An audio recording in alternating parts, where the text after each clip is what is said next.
Tablado sa ilang mambabatas ang gusto ni dating Pangulong Rodrigo Duterte na ihiwalay ang Mindanao sa Pilipinas. Hindi raw kasi yan pwede sa ilalim ng kasalukuyang konstitusyon. Nasa frontline ng balitang yan si Camille Samonte.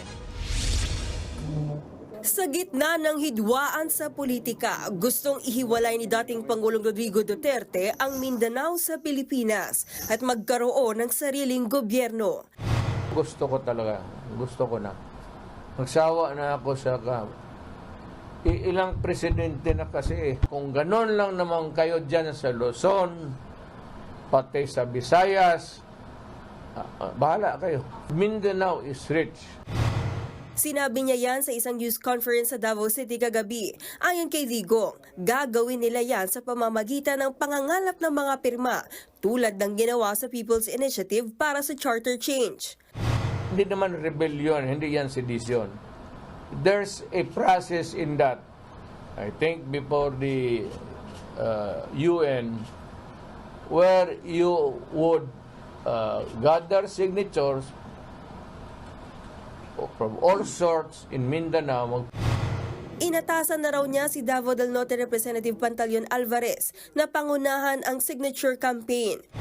Iikot ako ulit sa lahat ng probinsya ng Mindanao at gagawin ko yung pagpapaliwanag. Kailangan maintindihan ng taga Mindanao bakit ginagawa ito. Pero para sa ilang kongresista, kailangan pang pag-aralan yan. Mindanao have been at the end of a minimum or minimal attention from the national government. Pero do sa punto na secession o i-separate natin, teka muna, ako personally gusto kong pag-aralan.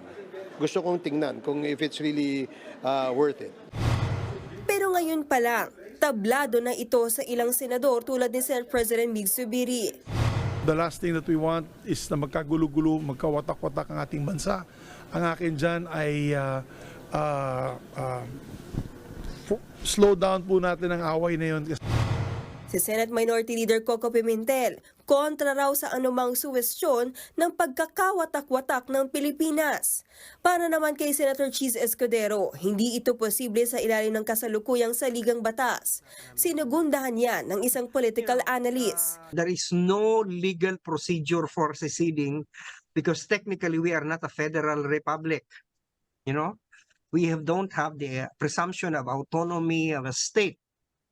And there is no mechanism for seceding. Na sinasabi niya may United Nations agreement daw na standard.